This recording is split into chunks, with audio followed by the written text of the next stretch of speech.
right. Welcome to this week's Pop In PD. My name is Dane Henderson. I'm the Innovative Learning Coach at Lehigh High and Lehigh Junior. Today, we are going to go over 4 tips that I find that I use pretty often. And these tips involve translation tools, tools that will help you with pictures and images.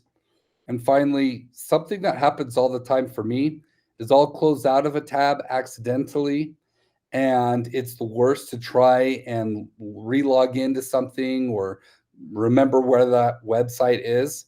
So I'm going to show you how to quickly restore your closed tab. So let's share my screen.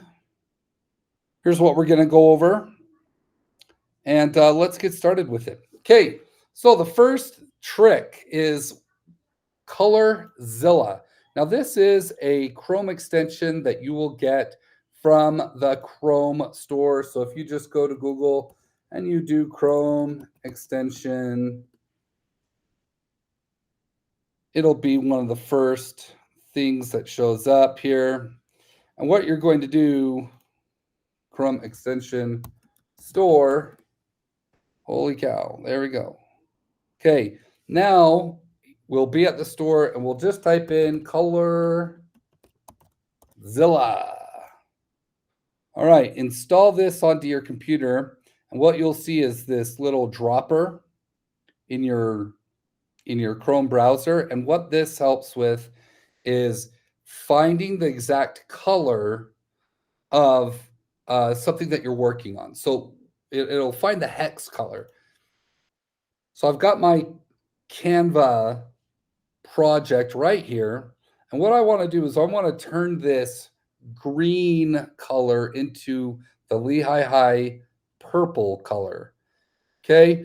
And, if I click on here, I could maybe try and find a match that's close to it, but I want the exact thing. So I'm going to go to Lehigh's website and I'm going to click on my ColorZilla, and I can choose to pick from the page or from outside the browser. I'm going to do it from the page.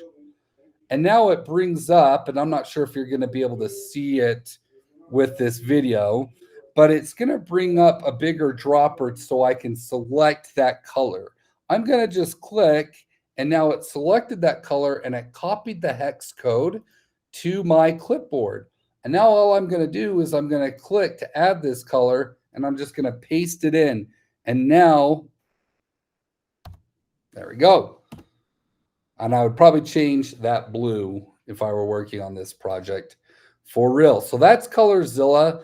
I find that this helps a lot with working with Canva, Adobe projects, anything where you're using colors. The next tool on our list today is Google Translate. So I'm going to go to this because KSL is a great website. This works for both teachers and students in the exact same way. And we have a need with more and more students learning English entering our classes. I find that this tool is really helpful. It's again another Chrome extension that you will install on your browser. Okay, so I'm on this Wicked story from KSL. Hey, did you get that? Wicked. Anyway, I'm going to click on Google Translate. And what I want to do is I want to translate this page. So I'm going to click translate this page. And right now it says it's in English. Okay. Well, I'm going to change it to be Spanish. And voila, I've got the page translated into Spanish. If I want to go back and see the original, I'll just click original, translate it again. Now, if I go to a different story, so I'm just going to go back to KSL's main site. It has now changed it all back to English, but I can easily translate it to Spanish just like that. Okay, it also works for Canvas. I've got this Canvas page. Translate. Ooh, it's all in Spanish. Okay, as you can see, They have quite the library, Google does, of languages that you can search from. The other thing I wanted to show you is if you go to the actual Google Translate website, you can upload documents and have it translated just like that. So what I'm going to do is I'm going to select the language. I want to do it in, let's try Portuguese this time. And I'm going to find my document. I may have to reload this. Okay, Portuguese. And I'm going to try to find, let's do this template. And now translate.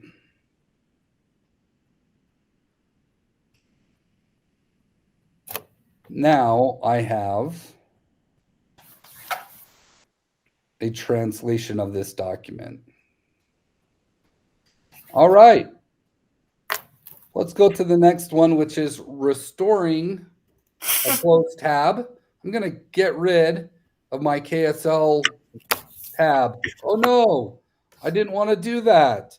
Well, for a Mac, all I have to do to restore that tab is hit Command, Shift, and the letter T as in tree, and it's back.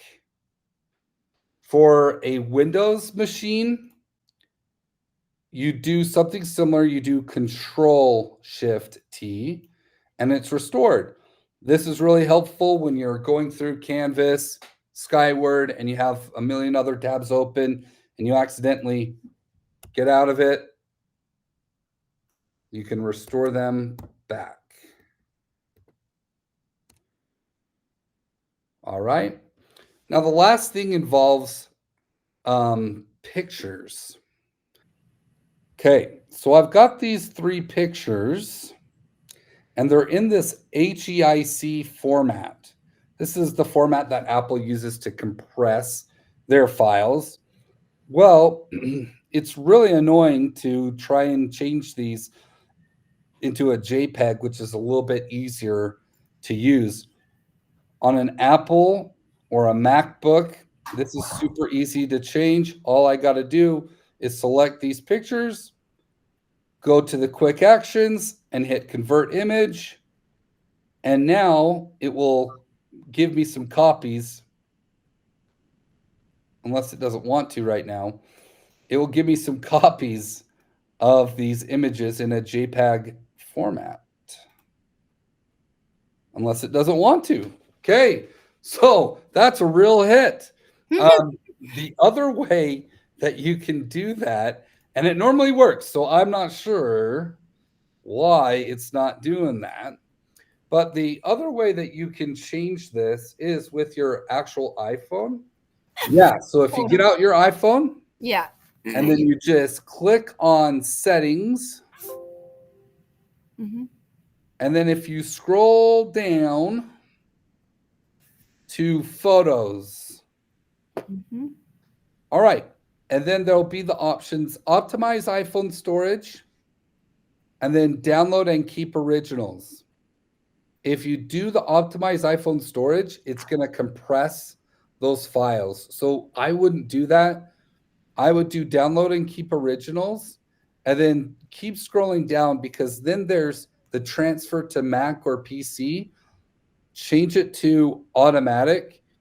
And that way, when you airdrop your photos, like let's say you have a bunch of photos that you're airdropping from your phone to another phone or to a Mac, when you do that, it will keep them in the original format, which is JPEG instead of HEIC. Okay.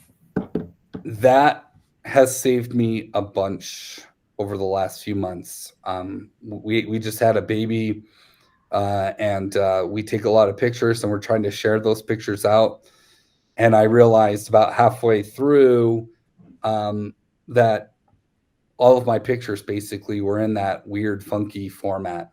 And so changing up the format that my phone was saving those photos in, it's been really helpful. Just easier to transfer, easier to look at, and that sort of thing. All right, and that's all we have for today.